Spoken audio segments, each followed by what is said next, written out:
చీకటి నుండి వెలుగునకు, మరణము నుండి జీవముకు, పాపులను పరిశుద్ధులుగా మార్చుటకు, పరలోక రాజ్యపు వారసులుగా మిమ్ము మార్చుటకు, అవధుల్లేని ప్రేమతో దేవుడు నిన్ను ప్రేమించుచున్నాడు. ఇది ఏ శుభవర్తమానం, ఇది ఏ శుభవర్తమానం, ఇది ఏ శుభవర్తమానం, శుభవర్తమానం. దేవునికే మహిమా.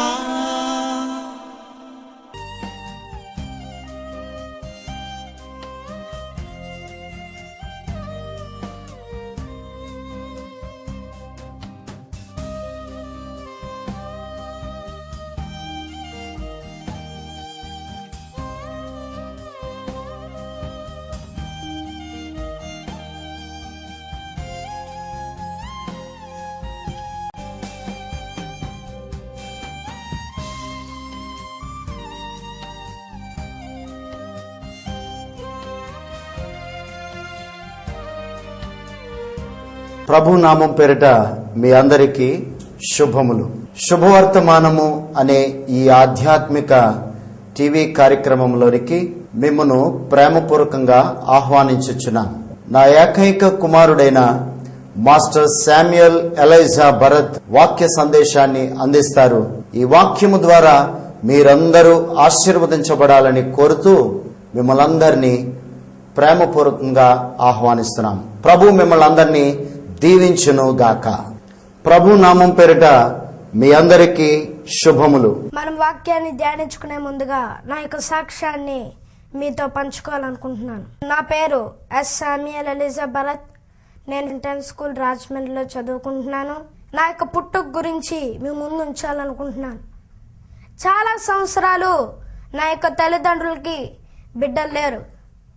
బిడ్డలు లేనప్పుడు వైద్యులందరూ చెప్పారు మీకు బిడ్డలు పుట్టరని. నా యొక్క తల్లిదండ్రులు దేవుని యొక్క సముఖంలో విజ్ఞాపన చేశారు, ప్రభువా నీవు మాకు ఆ బిడ్డని ఇస్తే తిరిగి మీకు ఆ బిడ్డని ఇచ్చేస్తామని విజ్ఞాపన చేశారు. విజ్ఞాపన చేసినప్పుడు నన్ను నా యొక్క తల్లిదండ్రులకి నన్ను అనుగ్రహించారు. సాధారణంగా లోకమంతా చెప్తుంది 8వ నెలలో పుట్టిన బిడ్డలు బ్రతకరని. కానీ నేను 8వ నెలలో పుట్టానండి. 8వ నెలలో పుట్టినప్పుడు వైద్యులందరూ చెప్పారు ఈ యొక్క బిడ్డ బ్రతకడని. సమయం ఇచ్చేశారు. 24 గంటల్లో చనిపోతాడన్నారు, 48 గంటల్లో చనిపోతాడన్నారు, 75 గంటల్లో చనిపోతాడన్నారు. జరగలేదు. అయితే వైద్యులందరూ చెప్పారు ఒకవేళ మీరు చేస్తున్న ప్రార్థన బట్టి ప్రభు ఒకవేళ మీ ప్రార్థనలు విని ఈ యొక్క బిడ్డను బ్రతికించచ్చేమో గాని 2 కాళ్ళు రావన్నారండి. మళ్ళీ నా యొక్క తల్లిదండ్రులు దేవుని యొక్క సముఖంలో విజ్ఞాపన చేశారు, ప్రభువా నీ యొక్క సేవ చేయాలంటే 2 కాళ్ళు అవసరం అని చెప్పినప్పుడు ప్రార్థన చేశారు. వైద్యులు చెప్పిన రీతిగానే నేను చాలా సంవత్సరాలు నడవలేదండి. ఒకరోజు నేను లేచి నడిచాను. అప్పుడు నా యొక్క తల్లిదండ్రులు నన్ను దేవుని యొక్క సేవకి సమర్పించారు. అలాగే నన్ను నేను కూడా దేవుని యొక్క సేవకి నేను కూడా జీవితాంతం మరణ పర్యంతం కూడా దేవుని యొక్క సేవ చేయాలనే తీర్మానం నేను కూడా చేసుకున్నాను. కాబట్టి మీరందరూ కూడా నా కోసం ప్రార్థన చేయండి. అదే రీతిగా టీవీలో ఎంటర్టైన్మెంట్ ఛానల్స్ పోగో జెటెక్స్ చిన్న పిల్లలందరూ చూసి వాటిని చూసి ఎంజాయ్ చేస్తూ ఉంటారు. నేను కూడా చిన్నప్పుడు చూసేవాడిని. నేను సేవ ప్రారంభించినప్పటి నుండి నేను తీర్మానం చేసుకున్నాను ఆ ఛానల్స్ చూడకూడదని. అప్పుడు తీర్మానం చేసుకున్నాను. ఇప్పుడు వరకు కూడా ఇక ఛానల్స్ ని నేను చూడలేదు. దేవుని యొక్క మహాకృపను బట్టి 4వ సంవత్సరం నుండి నేను వాక్య పరిచర్య చేయుచున్నాను. గడిచిన 3 సంవత్సరాలుగా ప్రభు నన్ను పబ్లిక్ మీటింగ్స్ లో నన్ను వాడుకుంటున్నారు. అదే రీతిగా మా ఇంట్లో కొన్ని రూల్స్ ఉన్నాయి. నేను ఉదయం లేవగానే ప్రార్థన చేసుకోవాలి, బైబిల్ చదువుకోవాలి, అప్పుడే ఏదైనా పని చేసుకోవాలండి. ఆ 2 లేకపోతే నాకు టిఫిన్ ఉండదండి. అలాగే ప్రతిరోజు ఉదయము రాత్రి కూడా కుటుంబ ప్రార్థన ఉంటుంది, ఫ్యామిలీ ప్రేయర్ ఉంటుంది. ఆ యొక్క ఫ్యామిలీ ప్రేయర్ లో కూడా ఆ యొక్క ఉదయం అయితే ఆ యొక్క ఫ్యామిలీ ప్రేయర్ అవ్వాలి. నేను స్కూల్కి వెళ్ళాలి. నా యొక్క తల్లిదండ్రులు నన్ను దేవుని యొక్క క్రమశిక్షణలో పెంచుతారు.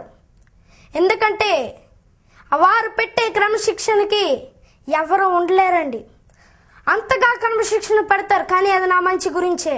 ఈరోజు నేను ఇలా వాక్య పరిచర్య చేయించున్నానంటే నా యొక్క తల్లిదండ్రులే కారణం. అదే రీతిగా నా యొక్క స్కూల్లో కూడా ఎప్పుడు 96% పాస్ అవుతాను. బాగా చదువుకోవడానికి కూడా ప్రభు నాకు ఆ యొక్క కృపను దయచేశారు. మేము రాజమండ్రిలో ప్రేయర్ హౌస్ అనే మందిరాన్ని ప్రారంభించాం. ఆ యొక్క మందిరం ప్రారంభించినప్పుడు ఇక్కడ చిన్న మచ్చ వచ్చిందండి. ఆ యొక్క మచ్చ వచ్చినప్పుడు మేము వైద్యులకు చూపించాం.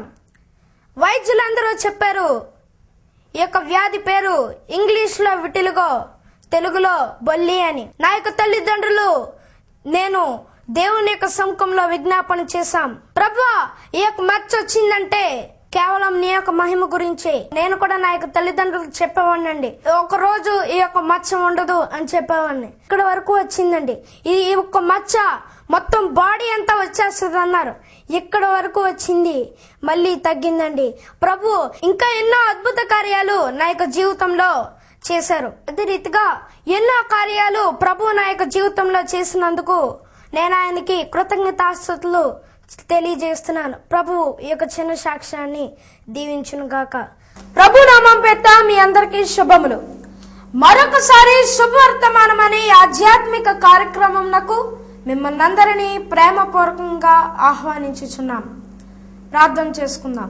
ప్రియుడైన మా తండ్రి, మీ నామం నాకు వందనములు తెలియజేస్తున్నాం. ప్రభువా, ఈ రోజు మేము వాక్యంను ధ్యానించుకొనుచున్నట్లు సహాయం చేయండి తండ్రి. మా యొక్క ఆత్మీయ జీవితమునకు ఆశీర్వాదకరంగా ఉండే వాక్యంను మా అందరికీ దయచేయండి ప్రభువా. ఈ టీవీ ప్రోగ్రాం చూస్తున్న ప్రతి బిడ్డని ఆశీర్వదించమని అడుగుచున్నాను ప్రభువా.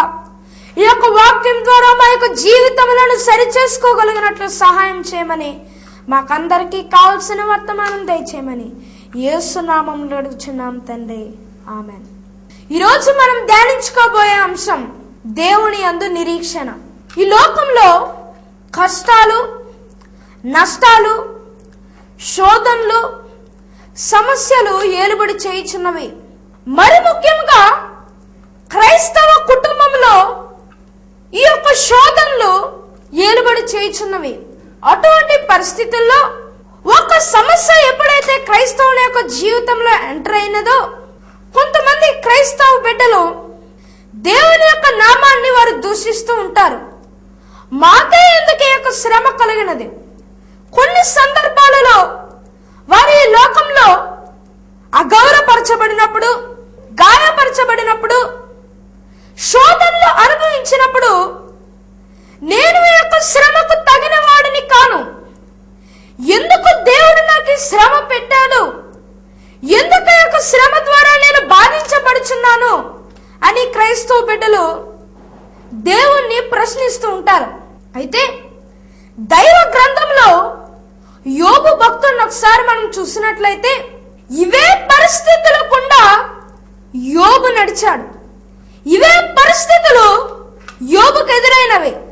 అటువంటి పరిస్థితుల్లో యోబు చేస్తున్నటువంటి పనిని ఒకసారి మనం చూసినట్లయితే యోబు గ్రంథం 1వ అధ్యాయం 20వ వచనం మొదటిగా మనం చదివినట్లయితే, అప్పుడు యోబు లేచి తన పై వస్త్రమును చింపుకుని తల వెంట్రుకలు గొరిగించుకుని నేల మీద సాష్టాంగపడి నమస్కారము చేసి ఇట్లా నేను. ఇక్కడ యోబు చేస్తున్నటువంటి పని ఏంటంటే, తనకు అన్ని వైపుల నుండి నష్టాలు వచ్చినాయి, కష్టాలు కలిగినవి, శ్రమల గుండా తను పాస్ అయినప్పుడు తను చేస్తున్నటువంటి పని దేవుని ఎదుట సాష్టాంగపడి నమస్కారము చేసి, అంటే తను అన్ని కోల్పోయినప్పుడు వాటిని చూడటానికి వెళ్ళవచ్చు. తన యొక్క కుమారులు, తన యొక్క కుమార్తెలు చనిపోయినప్పుడు వారి యొక్క డెడ్ బాడీస్ చూడటానికి వెళ్ళాలి. సాధారణంగా లోకపరంగా మనం ఏం చేస్తామంటే, ఒక శ్రమ వస్తే, ఒక కష్టం వస్తే, ఒక శోధన వస్తే పోలీసుల దగ్గరకు పరిగెడతాం, లేక మన బంధువులకు, మన మిత్రులకు, మన యొక్క స్నేహితులకు ఫోన్ కాల్స్ ద్వారా తెలియజేస్తూ ఉంటాం. కానీ యోబు చేస్తున్నటువంటి మొదటి పని ఏంటంటే, తను దేవుని ఎదుట సాష్టాంగపడి నమస్కారం చేసి తన యొక్క హృదయాన్ని ఆ యొక్క పరలోకం వైపు, దేవుని వైపు తిప్పుకున్నట్లుగా దైవ గ్రంథంలో వ్రాయబడి ఉంది. రెండవదిగా యోబు చేస్తున్నటువంటి పనిని మనం చూస్తే 21వ వచనం మనం చదువుకుందాం. యెహోవా ఇచ్చెను, యెహోవా తీసుకొని పోయెను, యెహోవా నామమునకు స్తుతి కలుగును గాక. దేవుని పరిశుద్ధ నామమునకు మహిమ కలుగును గాక. యోబు చేస్తున్నటువంటి పని ఏంటండి? యెహోవా ఇచ్చెను, యెహోవా తీసుకొనెను, యెహోవా నామమునకు స్తుతి కలుగును గాక. అంటే ఆయనే ఈ యొక్క ఆశీర్వాదాలన్నీ యోబుకు అనుగ్రహించారు. ఆయనే మళ్ళీ ఆ యొక్క ఆశీర్వాదాన్ని తీసుకున్నారు. తిరిగి తప్పనిసరిగా ఆ యొక్క ఆశీర్వాదాలు తండ్రి అయిన యెహోవా తిరిగి యోబుకు అనుగ్రహిస్తారని యోబు దేవుని ఎడల నిరీక్షణ కలిగి తను విశ్వాసంతో తన యొక్క జీవితంలో ముందుకు కొనసాగుచున్నట్లుగా దైవ గ్రంథంలో వ్రాయబడి ఉంది.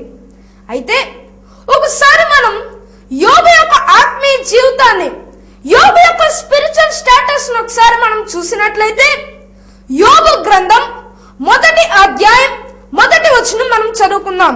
ఊజు దేశమందు యోబు అను ఒక మనుషుడు ఉండెను. అతడు యథార్థవంతుడును న్యాయవంతుడనై దేవుని యందు భయభక్తులు కలిగి చెడుతనమును విసర్జించేవాడు. ఇక్కడ యోబు యొక్క క్వాలిటీస్ మనం చూసినట్లయితే అతడు న్యాయవంతుడంట, యథార్థవంతుడంట, దేవుని యందు భయభక్తులు కలిగిన వాడు, చెడుతనమును విసర్జించుతూ తన యొక్క జీవితంలో జీవిస్తున్నాడు. అయితే ఇటువంటి యోబుకి ఒక చక్కటి అలవాటు ఉన్నది. ఆ అలవాటు ఏంటంటే ప్రతి అరుణోదయమున లేచి తన యొక్క కుమారులను పిలిపించి పరిశుద్ధపరిచి పవిత్రపరిచి వారి కొరకు ఒక్కొక్కరి నిమిత్తము బలి అర్పించుచూ వస్తున్నారంట. అయితే ఇక్కడ యోబు ఈ యొక్క అరుణోదయం కూడా తను దేవునికి బలి అర్పించి వస్తుండగానే అన్ని వైపుల నుండి ఈ కష్టాలు వచ్చినట్లుగా మనం ఎక్కడ చూడగలం. ఇంత తెలిసినప్పటికీ కూడా యోబు అటువంటి పరిస్థితుల్లో కూడా దేవుని యొక్క నామానికి కృతజ్ఞతాస్తుతులు తెలియచేస్తున్నాడు, దేవుణ్ణి స్తుతిస్తున్నట్లుగా దైవ గ్రంథంలో వ్రాయబడి ఉంది. ఇదే పరిస్థితి ఈ సమస్యల్లో, ఈ నష్టాల్లో, ఈ కష్టాల్లో ఒక్క కష్టం మనకి కలిగితేనే మనం దేవుని యొక్క నామాన్ని దూషించేస్తూ ఉంటాం.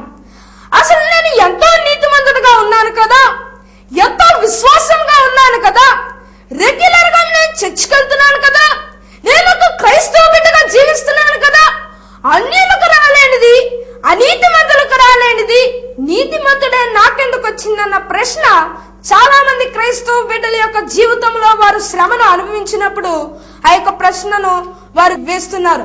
అయితే దానికి సమాధానంగా దైవ గ్రంథంలో యేసుక్రీస్తు ప్రభుల వారు ఒక చక్కటి మాట చెప్పుచున్నారు. ఆ లేఖన భాగమును మనం చూసినట్లయితే మత్తయి సువార్త 5వ అధ్యాయం 45వ వచనం మనం చదువుకుందాం.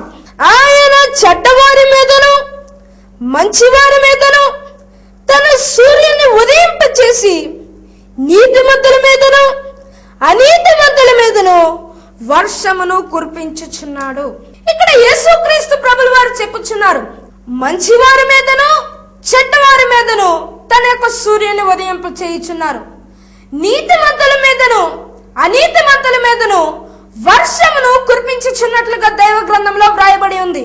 అంటే నీతిమంతులకి ఆశీర్వాదం వస్తుంది, అనీతిమంతులకి ఆశీర్వాదం వస్తుంది. నీతిమంతులకి కష్టాలు వస్తాయి, అనీతిమంతులకి కూడా కష్టాలు వస్తాయని దైవ గ్రంథంలో వ్రాయబడి ఉంది. కష్టాలు రావని దైవ గ్రంథంలో ఎక్కడా వ్రాయబడలేదు. అయితే ఇంకొక ఉదాహరణను కూడా మనం చూసినట్లయితే యేసుక్రీస్తు ప్రభుల వారు కొత్త నిబంధన కాలంలో ఒక చక్కటి ఉపమానం చెప్పుచున్నారు. ఇద్దరు మనుషులు వారి యొక్క ఇంటిని కట్టుకున్నారు. ఆ యొక్క లేఖన భాగాన్ని మనం చూస్తే లూకా సువార్త 6వ అధ్యాయం 48వ వచనం మనం చదువుకుందాం. వాడు ఇల్లు కట్టవలనని ఉండి లోతుగా త్రవ్వి బండ మీద పునాది వేసిన వాని పోలి ఉండును. వరద వచ్చి ప్రవాహము ఇంటి మీద వడిగా కొట్టినను అది బాగుగా కట్టబడినందున దాన్ని కదిలించలేకపోయాను. అయితే నా మాటలు విని చేయని వాడు పునాది వేయక నేల మీద ఇల్లు కట్టిన వాణిని పోలి ఉండెను. ప్రవాహము దాని మీద వడిగా కొట్టగానే అది కూలిపడెను. ఆ ఇంటి పాటు గొప్పదని చెప్పెను. ఇక్కడ యేసుక్రీస్తు ప్రభుల వారు ఒక ఉపమానం చెప్పుచున్నారు. బుద్ధిమంతుడు తన యొక్క ఇల్లును బండ మీద కట్టుకున్నారు. బుద్ధి లేనివాడేమో తన యొక్క ఇల్లును నేల మీద కట్టుకుని ఉన్నాడు. అయితే ఇద్దరి యొక్క గృహముల మీదకే వరదలు వచ్చినాయి. కానీ మంచివాని ఇల్లు బండ మీద కట్టుకున్నది కనుక అది కూలలేదు. బండకి సాదృశ్యం క్రీస్తు. దైవ గ్రంథంలో వ్రాయబడి ఉంది ఆ బండ క్రీస్తే. అలాగే మన యొక్క జీవితాన్ని కూడా ఎప్పుడైతే యేసు క్రీస్తు ప్రభుల వారి మీద మనం కట్టుకుంటామో, నీతి మంతులుగా మనం జీవిస్తామో, ఖచ్చితంగా కష్టాలు వస్తాయి. కష్టాలు రావని ఎక్కడ దైవ గ్రంథంలో వ్రాయబడలేదు. కష్టాలు రావని ఎక్కడ యేసు క్రీస్తు ప్రభుల వారు మనకు తెలియచేయలేదు. కష్టాలు వస్తాయి కానీ ఆ కష్టాల నుండి ప్రొటెక్షన్ అనుగ్రహించేది, ఆ కష్టాలలో మనకి జయం అనుగ్రహించేది, ఆ కష్టాల్లో మనకి శక్తిని అనుగ్రహించేవాడు మాత్రం యేసు క్రీస్తు ప్రభుల వారు. ఆ గ్యారంటీ మాత్రం ప్రతి క్రైస్తవ బిడ్డకి అనుగ్రహించారు. అయితే బుద్ధి లేనివాడు తన యొక్క ఇల్లుని నేల మీద కట్టుకున్నా ఆ యొక్క బుద్ధి లేని వాళ్ళ ఇంటి మీదకి కూడా వరదలు వచ్చినాయి, వాన వచ్చింది, తనకి కూడా కష్టం వచ్చింది. అయితే తన యొక్క ఇల్లు లోకం మీద, లోక ఆశల మీద ఎప్పుడైతే కట్టుకున్నాడో, యేసుక్రీస్తు ప్రభుల వారి మీద ఎప్పుడైతే కట్టుకోలేదో, తన యొక్క ఇల్లు నాశనం అయిపోయినట్లుగా దైవ గ్రంథంలో వ్రాయబడి ఉంది. అయితే కొంతమంది అనుకుంటారు, ప్రభు ఇన్ని కష్టాలు అనుభవించేటప్పుడు మమ్మల్ని ఎందుకు పుట్టించావు ప్రభు అని కొంతమంది దేవుని ప్రశ్నిస్తూ ఉంటారు. అయితే యోబు భక్తుడు ఒక చక్కటి మాట చెప్పుచున్నాడు. ఆ లేఖన భాగాన్ని మనం చదివినట్లయితే యోబు గ్రంథం 5వ అధ్యాయం 7వ వచనం మనం చదువుకుందాం. నిప్పురవ్వల పైకి ఎగురునట్లు నరులు సమాన భావమునకే పుట్టుచున్నారు. నరులు దేనికి పుడుతున్నారంటండి? శ్రమను అనుభవించుటకై, శ్రమానుభవమునకై వారు జన్మించుచున్నట్లుగా దైవ గ్రంథంలో వ్రాయబడి ఉంది. అలాగే యోబు కూడా తన యొక్క జీవితంలో ఎంతో నమ్మకస్తుడిగా ఉన్నాడు. యోబు తన యొక్క స్పిరిచువల్ లైఫ్ లో 4 రకాలైనటువంటి గుడ్ క్వాలిటీస్ తో జీవిస్తున్నాడు. అటువంటి యోబు కూడా కష్టం వచ్చింది. అయితే యోబుకి యొక్క కష్టం కలిగింది. దేని వల్ల కలిగింది? ఈ కష్టం కలగడానికి కారణం ఏంటో ఒకసారి మనం పరిశీలించినట్లయితే యోబు గ్రంథం 1వ అధ్యాయం 6వ వచనం నుంచి కొన్ని వచనాలు చదువుకుందాం. దేవదూతలు యెహోవా సన్నిధిని నిలుచుటకై వచ్చిన దినం ఒకటి తటస్థించెను. ఆ దినమున అపవాది యెహోవాడు వారితో కలిసి వచ్చెను. యెహోవా, నీవు ఎక్కడి నుండి వచ్చితివని వారిని అడుగగా, అపవాది, భూమి మీద ఇటు అటు తిరుగులాడుచు అందులో సంచరించుచు వచ్చితనని యెహోవాకు ప్రత్యుత్తరం ఇచ్చెను. ఇక్కడ తండ్రి అయిన యెహోవాను మనం చూసినట్లయితే ఆ హెవెన్లీ కోర్ట్స్ లో అపవాది దేవదూతలతో పాటు వెళ్ళినట్లుగా దైవ గ్రంథంలో వ్రాయబడి ఉంది. అయితే ఇక్కడ తండ్రి అయిన యెహోవా 2 ప్రశ్నలను అపవాదిని అడుగుచున్నారు. మొదటి ప్రశ్న, నీవు ఎక్కడ నుండి వచ్చిందని యెహోవా అపవాదిని అడిగినప్పుడు అపవాది సమాధానం చెప్తున్నాడండి. నేను భూమిలో ఇటు అటు తిరుగులాడుచు అందులో సంచరించుచు వచ్చిందని అన్నాడు. అపవాది యెహోవాకు ప్రత్యుత్తరం ఇచ్చినట్లుగా దైవ గ్రంథంలో వ్రాయబడి ఉంది. ఈ యొక్క వాక్యం మూలంగా మనం ఆలోచన చేసినట్లయితే ప్రస్తుత లోకములో ఈ యొక్క శోధనలు అనేటప్పటికీ మానవుని యొక్క జీవితంలో ఎప్పుడైతే వస్తాయో ఆ యొక్క శోధనల ద్వారా వారు దేవునికి వారికి మధ్యనున్న రిలేషన్షిప్ వారు పోగొట్టుకుంటున్నారు. వారు దేవునికి, దేవుని యొక్క సన్నిధికి, దేవుని యొక్క ఆరాధనలకు దూరం అయ్యారు. ఈరోజు చాలా మంది క్రైస్తవ బిడ్డలు దేవుని యొక్క సంఘములకు కూడా వెళ్ళడం మానేస్తున్నారు.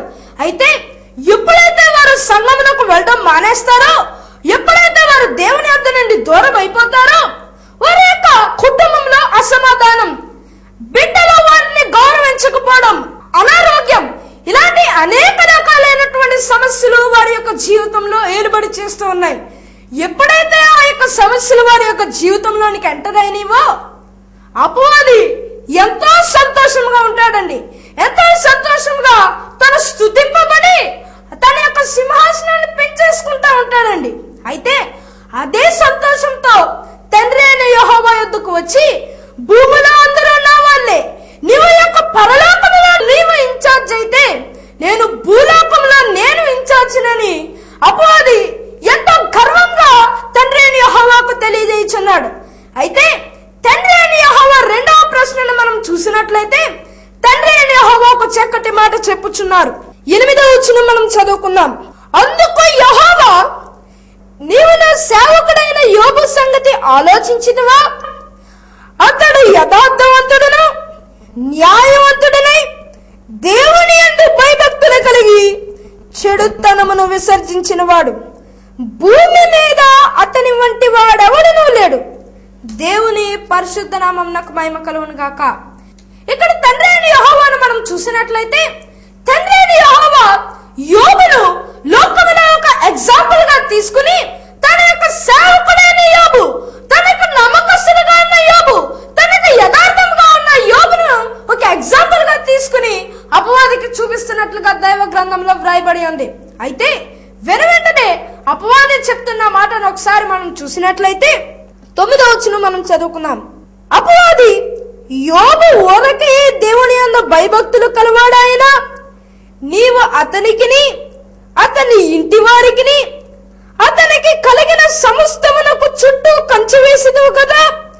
నీవు అతని చేతి పనిని దీవించుట చేత అతని ఆస్తి దేశములో బహుగా విస్తరించి ఉన్నది. ఇక్కడ అపవాది చెప్తున్నటువంటి మాట ఏంటండి? యోబు ఊరకే దేవుని యందు నమ్మకస్తుడాయన అని అపవాది తండ్రి అయిన యెహోవా యోబును 4 రకాలైనటువంటి ఆశీర్వాదాలతో ఎలాగ యోబును ఆశీర్వదించారో తనడు అపవాది తండ్రి అయిన యెహోవాకు చెప్పుచున్నది. ఆ 4 ఆశీర్వాదాలు ఏంటండి? అతనికిని అతని ఇంటి వారికిని అతనికి కలిగిన సమస్తమునకు చుట్టూ కంచె వేసిదువు కదా. నీవు అతని చేతి పనిని దీవించుట చేత అతని ఆస్తి దేశములో బహుగా విస్తరించుచున్నదని అన్నాడు అపవాది చెప్పినట్లుగా దైవ గ్రంథంలో వ్రాయబడి ఉంది. అయితే అన్నాడు తండ్రి అయిన యెహోవా ఎప్పుడైతే పర్మిషన్ ఇచ్చారో యోబును తనకిష్టం వచ్చినట్టు శోధించేసింది, తనకిష్టం వచ్చినట్టు నష్టాలు కలుగ చేసింది. కానీ యోబు మాత్రం తను దేవుని యందు నిరీక్షణ మాత్రం తన యొక్క హృదయంలో నుండి తీసివేసుకోలేదు. అయితే తండ్రి అయిన యెహోవా 2 టెస్ట్ యోబు యొక్క జీవితంలో పెట్టినట్లుగా దైవ గ్రంథంలో వ్రాయబడి ఉంది. అయితే మొదటి టెస్ట్ ఏమో ఇప్పుడు మనం ధ్యానించుకున్న టెస్ట్. అందులో యోబు తన యొక్క నిరీక్షణ తప్పలేదు. అయితే 2వ టెస్ట్ మనం చూసినట్లయితే యోబు గ్రంథం 2వ అధ్యాయం 1 నుంచి కొన్ని వచనాలు మనం చదువుకుందాం. దేవదూతలు యెహోవా సన్నిధిని నిలుచుటకై వచ్చిన మరి ఒక దినము తటస్థింపగా వారితో కూడా అపవాది యెహోవా సన్నిధిని నిలుచుటకై వచ్చెను. యెహోవా, నీవు ఎక్కడి నుండి వచ్చితివని వానిని అడగగా, భూమిలో ఇటు అటు తిరగలాడుచు అందులో సంచరించుచు వచ్చితినని యెహోవాకు ప్రత్యుత్తరం ఇచ్చెను. ఇక్కడ అపవాదిని మనం చూస్తే ఇందాక అడిగిన ప్రశ్నలే ఇప్పుడు మళ్ళీ తండ్రి అయిన యెహోవా అడుగుచున్నారు. నీవు ఎక్కడి నుండి వచ్చితివని ఎప్పుడైతే తండ్రి అయిన యెహోవా అడిగారో మళ్ళీ భూమి మీద ఇటు అటు తిరగలాడుచు సంచరించి వచ్చానని అన్నాడు అపవాది చెప్పింది. అయితే 2వ ప్రశ్న, నీవు నా సేవకుడైన యోబు సంగతి ఆలోచించితివా అని అన్నాడు తండ్రి అయిన యెహోవా అపవాదిని అడుగుచున్నాడు. మళ్ళీ తండ్రి అయిన యెహోవా అన్నాడు యోబు కోసం సాక్ష్యం ఇస్తున్నట్లుగా దైవ గ్రంథంలో వ్రాయబడి ఉంది. అయితే ఇప్పుడు అపవాది తండ్రి అయిన యెహోవాతో ఒక మాట అడుగుచున్నాడు. 4వ వచనం మనం చదివినట్లయితే, అపవాది చర్మము కాపాడుకొనుటకై చర్మమును, తన ప్రాణమును కాపాడుకొనుటకై తనకు కలిగినది యావత్తును నరుడిచ్చును కదా. ఇంకొకసారి నీవు చేయి చాపి అతని ఎముకను అతని దేహమును మొత్తిన యెడల అతడు నీ ముఖము ఎదుటనే దూషించి నిన్ను విడిచిపోవునెను.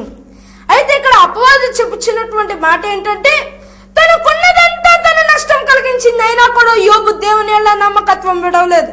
అయితే ఇప్పుడు తన యొక్క దేహాన్ని ముడతానికి అన్నాడు అపవాది ప్రయత్నిస్తున్నట్లుగా దైవ గ్రంథంలో నుండి మనం ఎంతో స్పష్టంగా తెలుసుకున్నాం. అప్పుడు తండ్రి అయిన యెహోవా చెప్పుచున్నటువంటి మాట ఏంటంటే 6వ వచనం ఒకసారి మనం చదువుకుందాం. అందుకు యెహోవా అతడు నీ వశముననున్నాడు, అతని ప్రాణము మాత్రము నీవు ముట్టవద్దు. దేవుని పరిశుద్ధ నామమునకు మహిమ కలుగును గాక.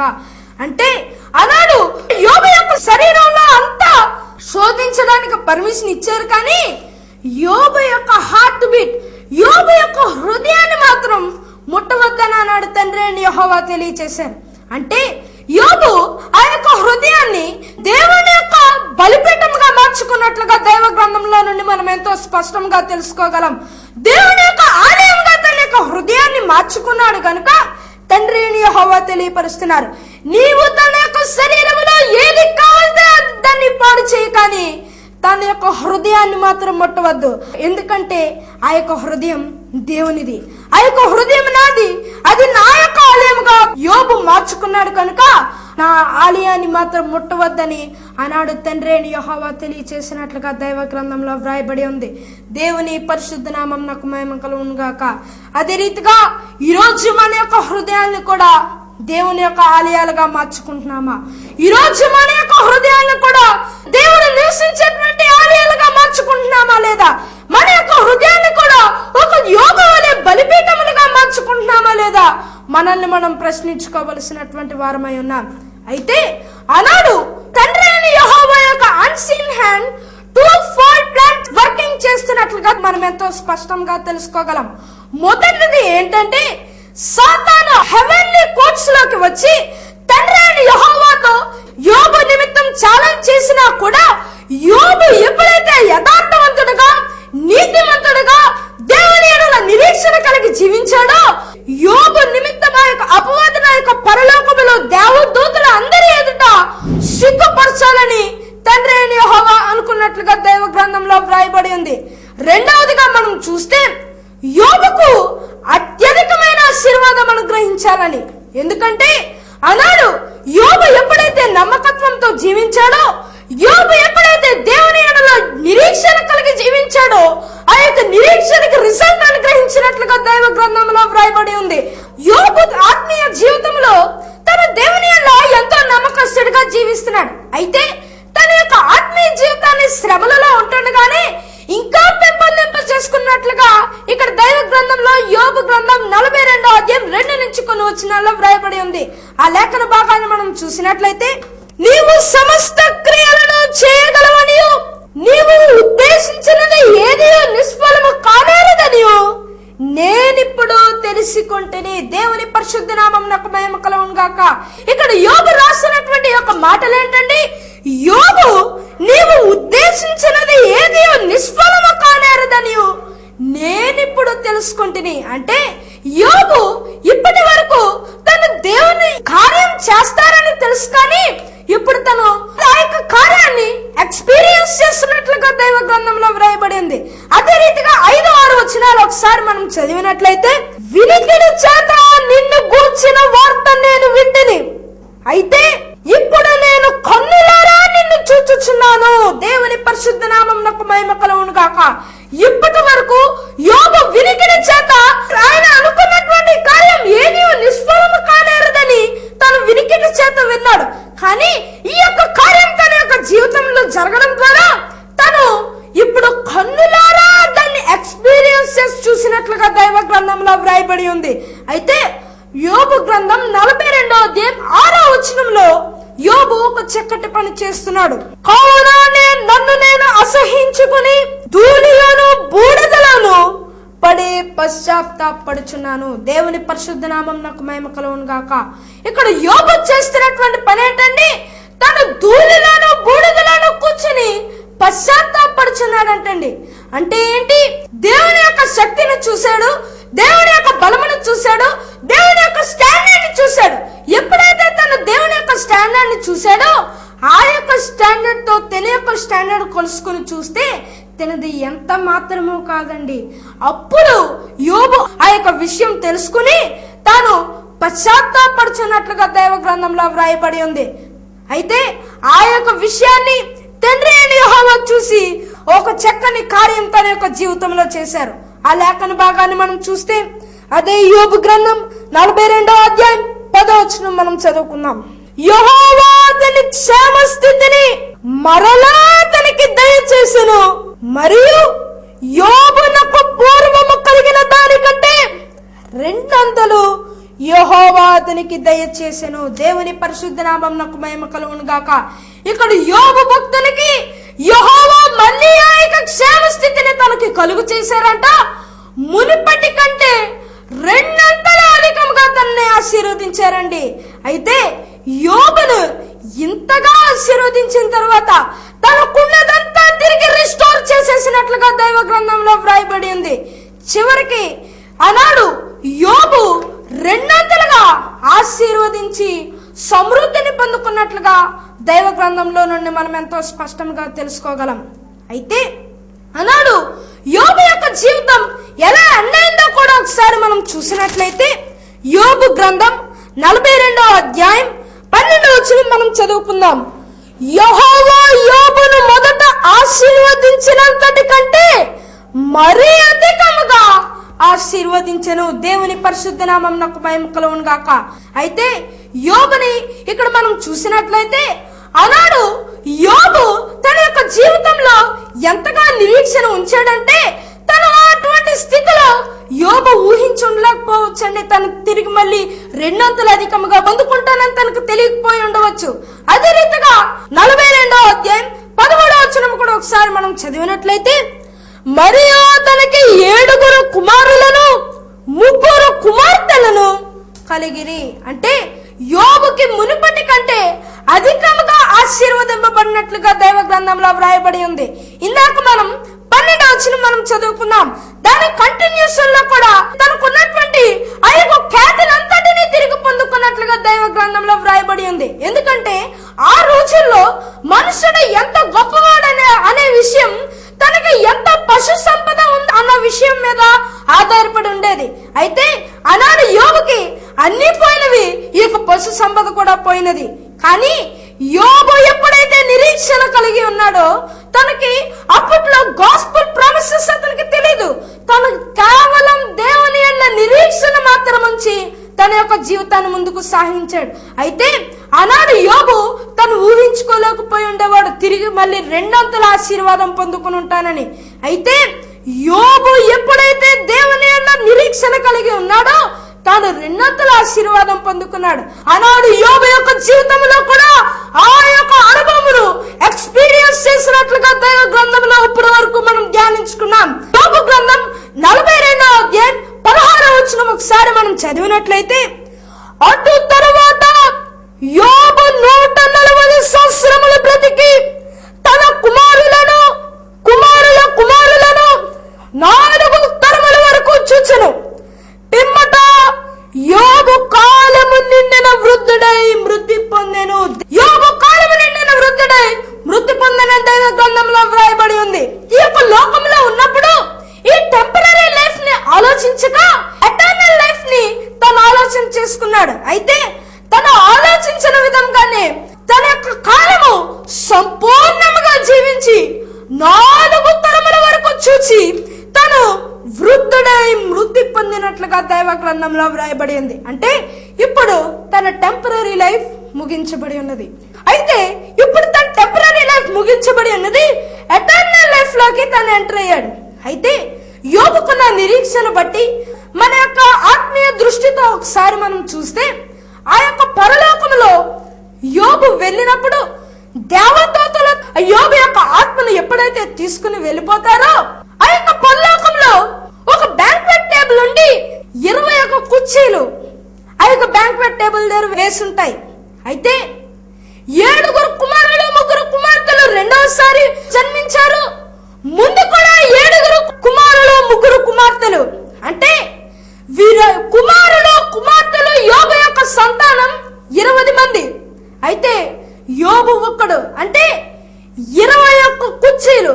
అప్పుడు యోబు ఆ యొక్క పరలోకంలో తన యొక్క కుమారులతో తన యొక్క కుమార్తెలతో తన యొక్క కుటుంబంలో ఎంత సంతోషంగా ఉంటాడో చూడండి. అటువంటి పరిస్థితుల్లో తన లోకంలో ఉన్నప్పుడు ఒకవేళ అనుకుని ఉండవచ్చు, ప్రభువా నేను యొక్క శ్రమకి తగిన వాడిని కాదని. అయితే ఆ యొక్క పరలోకంలోకి వెళ్ళినప్పుడు కూడా, ప్రభువా ఇంత ఆశీర్వాదానికి నేను తగిన వాడిని కాదు, ఐ డోంట్ డిజర్వ్ దిస్ అన్నాడు యోబు. ఒకవేళ అనుకుని ఉండవచ్చు. అయితే ఈ రోజు మన యొక్క జీవితంలో కూడా ఒకవేళ కష్టంతో మనం ఉన్నామేమో, ఒకవేళ వ్యాధితో యొక్క టీవీ ప్రోగ్రామ్ చూస్తున్నావేమో, దేవుని యందు నిరీక్షణ ఉంచు. మనకి హోప్ అనేది ఉంది. దేవుని యందు ఎప్పుడైతే నిరీక్షణ కలిగి మనం జీవించామో, ఖచ్చితంగా ముందు నువ్వు పోగొట్టుకున్న దానికంటే 200గా అందరినీ ప్రభు ఆశీర్వదించేటువంటి ప్రభు. అటువంటి ధన్యకరమైన జీవితం ఆ పరిశుద్ధాత్మ దేవుడు మనందరికీ అనుగ్రహించును గాక. ప్రార్థన చేసుకుందాం. ప్రియుడైన మా తండ్రి, మీ నామమునకు వందనాలు తెలియజేస్తున్నాం ప్రభువా. ఇప్పటి వరకు మేము వాక్యం ధ్యానించుకున్న చుట్టూ సహాయం చేశారు తండ్రి, మీకు వందనాలు. ఒకవేళ కష్టంతో చూస్తున్నటువంటి ప్రతి బిడ్డ వారు మీ అందరూ నిరీక్షణ ఉంచగలిగినట్లు సహాయం చేయండి తండ్రి. కష్టములు వచ్చినా మీ అందరూ నమ్మకముగా యథార్థముగా ఉండగలిగినట్లు సహాయం చేయండి తండ్రి.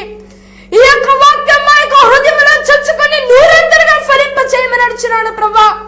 టీవీ ప్రోగ్రాం చూస్తున్న ప్రతి బిడ్డని ఆశీర్వదించి కాపాడి మహిమ పొందమని యేసు నామంలో అడుగుచున్నాము తండ్రి, ఆమేన్.